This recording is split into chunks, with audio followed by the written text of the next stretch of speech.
Olá pessoal, nós estamos aqui para a realização do Historiando 3 da disciplina de Brasil 4 da professora Priscila Lima, onde ela nos pediu para realizarmos uma análise das expressões culturais ocorridas dentro do período da ditadura civil-militar. Em 1964, com a implantação do regime militar no Brasil, a censura aos meios de comunicação e manifestações artísticas se tornou cada vez mais dura. Em 1967, com a promulgação da nova Constituição brasileira, a ditadura é legalizada e, junto com ela, várias práticas autoritárias, como a perda das liberdades individuais e o uso da tortura. Muitos dos que se opuseram ao regime foram presos e também torturados, ocorrendo assassinatos e desaparecimentos que até hoje não tiveram solução. Nesse período, muitos artistas, nas mais diversas formas de arte, manifestavam os abusos e horrores desse regime, de forma velada, e usavam pseudônimos como estratégias de fugir das perseguições da ditadura militar. Em 1979, dois compositores brasileiros, João Bosco e Aldir Blanc, compuseram uma música que retratava sobre os exilados desse regime. E foi exatamente a música que nós escolhemos, para fazer análise e para a realização desse trabalho, que é exatamente a música O Bêbado e a Equilibrista, gravada pela cantora Elis Regina. Retrata uma época marcante da história do Brasil e tornou-se um hino à anistia no período final da ditadura militar, iniciada no golpe militar de 1964. A letra, cheia de mensagens aparentemente desconexas, como era comum na época. Começa sua crítica a partir do título. O bêbado refere-se aos artistas que buscavam a liberdade, e a equilibrista é a esperança da abertura democrática e da volta das liberdades civis.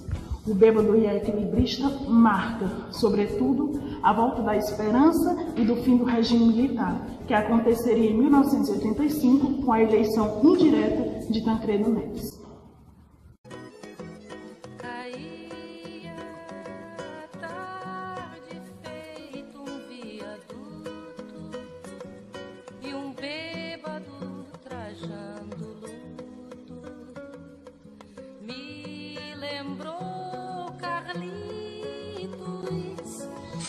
No verso caía a tarde feito um viaduto, ele quer dizer que a tarde caía repentinamente, como parte do viaduto Paulo Frontin, no Rio de Janeiro, que desabou em 1971. E um bêbado trajando luto me lembrou Carlitos, o traje de luto. Simboliza como a classe artística encontrava-se na época, pela falta de liberdade e de criação. Da mesma forma, todo fim de tarde sugere melancolia e tristeza, uma vez que estamos saindo da claridade do dia para a escuridão da noite. O compositor Aldir Blanc utilizou esta imagem para representar a situação que o Brasil vivia na época, pois era onde acontecia as sessões de tortura que eram realizadas nos porões, na escuridão da noite. Esse Carlito que os autores se referem é o grande Charlie Chaplin, pois seus trajes negros e seu chapéu coco representam a situação dos artistas da época, como já foi falado inicialmente. A lua, tal qual a dona do bordel, pedia a cada estrela fria um brilho de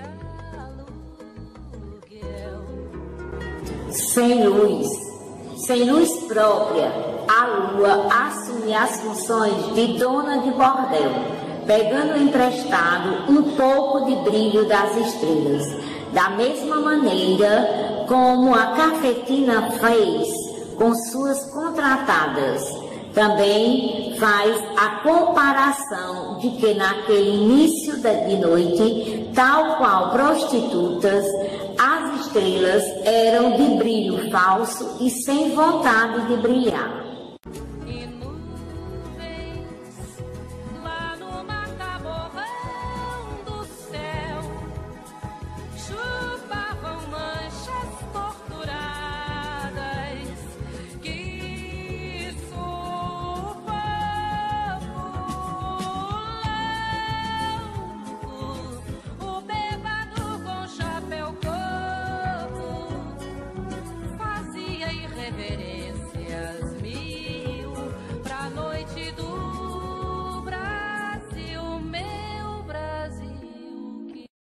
ainda com os olhos voltados para o alto, as nuvens e o céu, essas imagens nos levam à questão da religiosidade, no final da década de 1970, quando o país discutia a anistia geral e se restringir à Igreja Católica, demorou a se posicionar e acabou defendendo a anistia.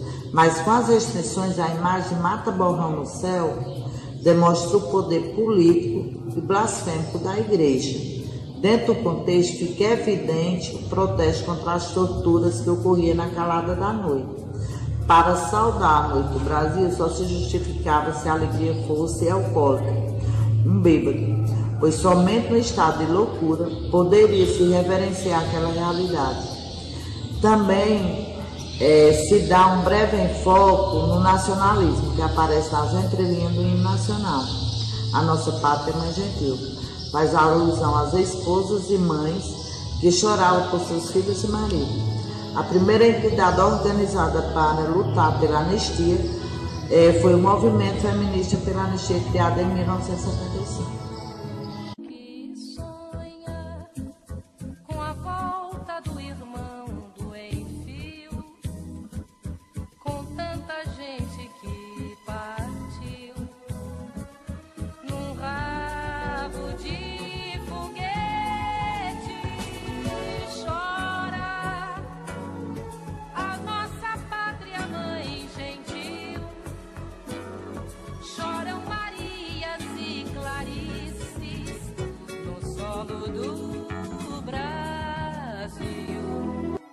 Nesse trecho se fala dos exilados, como foi o caso do sociólogo Betinho, irmão de Enfio, e relembra as mortes do jornalista Vladimir Herzog e do metalúrgico Manuel Fiel Filho, ao citar os nomes de suas esposas, Maria e Clarice, respectivamente, e a todas as Marias e Clarices que tiveram seus entes queridos vítimas de tortura.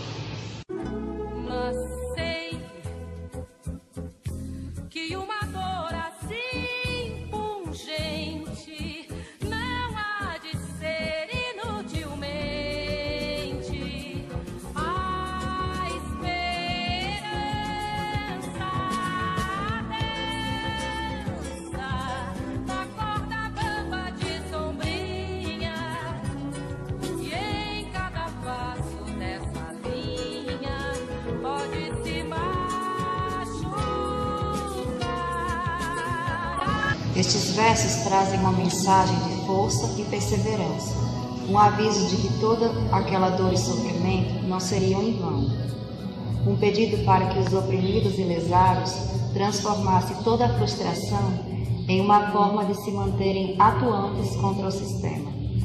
A esperança pela melhora permanece existente, mesmo em condições contrárias e sem base sólida para se manter firme.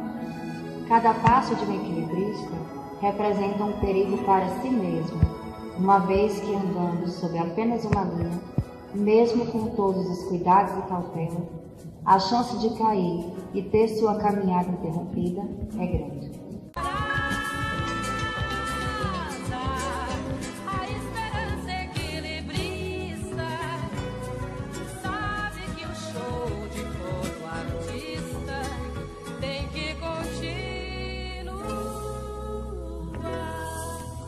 Azar aqui não é mais o do equilibrista. Agora ele passa a ter a coragem de andar em frente sem o medo da queda. O azar passa a ser de quem utilizava o medo como forma de controle. Significa a ausência de medo e preocupação. A situação política chegou a um ponto tão sofrido que o sentimento é o de que seria praticamente impossível piorar. O importante para o equilibrista, mesmo com o perigo sempre próximo de cair e se machucar, é continuar firme, caminhando. Não importa a velocidade, sempre em direção ao seu objetivo. Se trata mais de uma mensagem de apoio e coragem. O objetivo era claro, terminar com aquele regime que tanta dor trazia ao povo brasileiro, que ansiava por liberdade, seja ela qual fosse, de expressão, de locomoção, enfim, era preciso caminhar.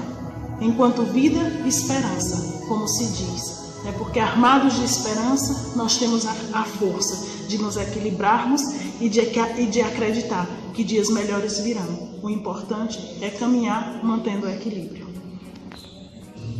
Ao analisarmos essa música, podemos concluir que essa época tão macabra da nossa história também foi denunciada, mesmo que de forma velada, pela classe artística. Assim como o povo brasileiro tinha sede de liberdade, para os músicos, poetas, atores, desenhistas não era diferente. A realidade cruel precisava mudar. O Brasil clamava por paz. Uma nova história precisava ser escrita. Virar a página não apagaria os horrores vividos por uma sociedade que não aguentava mais tantos golpes. A ditadura calou a voz de muitos que lutaram pela liberdade, mas o povo não desistiu de seguir em frente e ver a alvorada de um novo dia amanhecer, surgir. Feito um viaduto e um bêbado trajando luto me lembrou Carlitos, a lua, tal qual a dona do bordel, pedia a cada estrela fria um brilho de alma.